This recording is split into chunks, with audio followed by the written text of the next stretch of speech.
అందరికీ హాయ్ అండి. Welcome to Kavyasri kitchen. ఈరోజు మనము పుల్కాకి, చపాతీకి అలాగే రైస్లోకి పర్ఫెక్ట్గా సూట్ అయ్యే మిల్ మేకర్ పాలకూర కర్రీ ఎలా ప్రిపేర్ చేయాలో చూపిస్తానండి.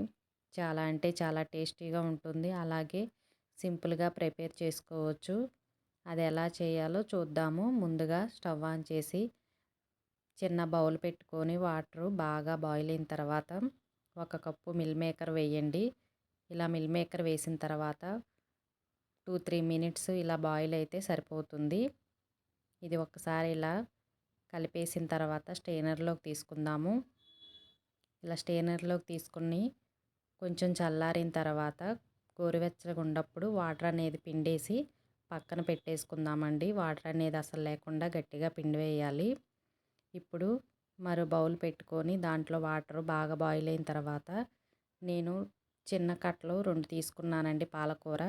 మరీ ఎక్కువ కాడలు లేకుండా కొంచెం కాడలతో ఎక్కువ ఆకు ఉండేటట్టు ఇలా శుభ్రంగా క్లీన్ చేసి సన్నగా కట్ చేసి తీసుకున్నాను.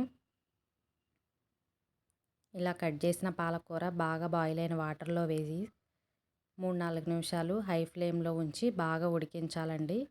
మనకి దీనివల్ల కలర్ చేంజ్ అస్సలు అవ్వదు. గ్రీన్గా బాగుండిద్ది పాలకూర. కరెక్ట్గా 3 నిమిషాలు ఇలా హై ఫ్లేమ్లో బాగా బాయిల్ చేయాలి. తర్వాత ఆ వాటర్ దేనికి వాడమాకండి. ఇప్పుడు ఈ పాలకూర అనేది 3-4 నిమిషాల తర్వాత ఇలా స్ట్రైనర్లోకి తీసుకుందాము.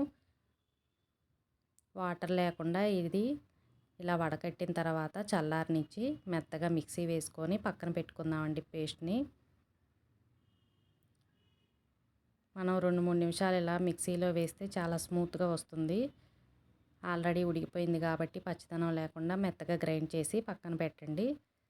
ఇప్పుడు స్టవ్ ఆన్ చేసి ప్యాన్ పెట్టి మిల్ మేకర్లో కొంచెం తడి అనేది లేకుండా ఇలా 2-3 నిమిషాలు బాగా ఫ్రై చేసి పక్కన పెట్టుకుందాం.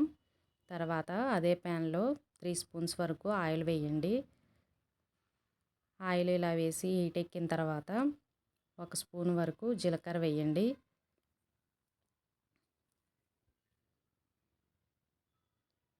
దీనికి పోపు దినుసులు అవసరం లేదు. ఇలా జీలకర్ర వేసి లైట్గా ఫ్రై అయిన తర్వాత సన్నగా కట్ చేసిన చిన్న ఉల్లిపాయలు 2 వేసానండి నేను. ఇలా ఆనియన్స్ కూడా బాగా ఫ్రై అవ్వాలి, ఎక్కడా పచ్చిదనం లేకుండా. అలాగే కట్ చేసిన పచ్చిమిర్చి కూడా వేయండి. మీరు కారం ఎక్కువ తింటే కొంచెం ఎక్కువైనా వేసుకోండి. ఇప్పుడు ఈ పచ్చిమిర్చి ఆనియన్ పచ్చిదనం పోయేంత వరకు లో ఫ్లేమ్లో బాగా ఫ్రై చేయాలి. మనకు ఆనియన్స్ ఎక్కడ పచ్చిదనం అంటూ లేకుండా కలర్ మారేంత వరకు ఫ్రై చేయాలి. ఎందుకంటే మనకి పచ్చిదనం ఉంటే కర్రీ అంత టేస్ట్ అనిపించదు. ఇప్పుడు ఈ పాలకూర అనేది మిక్సీ జార్లో వేసి మెత్తగా గ్రైండ్ చేసి ఈ పాలకూర పేస్ట్ అనేది వేయండి. ఇలా పాలకూర వేసి మీడియం ఫ్లేమ్లో ఒక 5-6 నిమిషాలు బాగా మధ్య మధ్యలో కలుపుకుంటూ బాగా కలుపుతూ ఇలా ఫ్రై చేస్తూ ఉండాలి. లో ఫ్లేమ్లో ఫ్రై చేయండి, ఎందుకంటే మనకి అడుగంటిద్ది.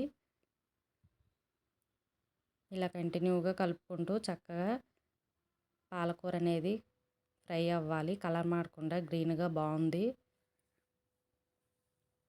మనకి ఇలా చూసారా పాలకూర ఫ్రై అయ్యి ఆయిల్ సపరేట్ అయిన తర్వాత టేస్ట్కి సరిపడా రెడ్ చిల్లీ పౌడర్, అలాగే పసుపు,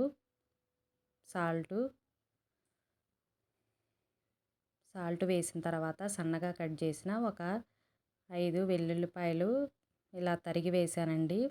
ఇది కర్రీలో మధ్య మధ్యలో తగులుకుంటూ చాలా బాగుండిద్ది పంటికి. ఒకవేళ మీకు ఇష్టం లేకపోతే ముందుగానే ఆనియన్స్ ఫ్రై అయిన తర్వాత వేస్తే ఆయిల్లో బాగా ఫ్రై అవుతాయి. అలాగైనా వేయండి, ఇలా అయినా పర్లేదు.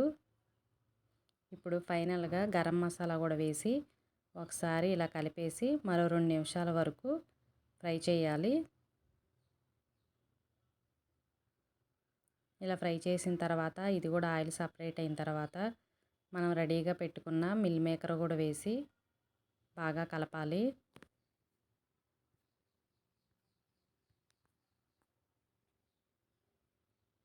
ఇప్పుడు మూత పెట్టేసుకొని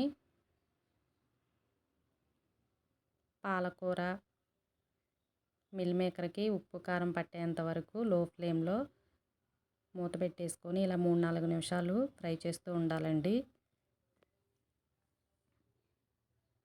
లో ఫ్లేమ్లో మాత్రమే ఫ్రై చేయాలి. ఎందుకంటే మనకి పాలకూర ఆల్రెడీ మగ్గిపోయింది కాబట్టి అడుగంటుతుంది.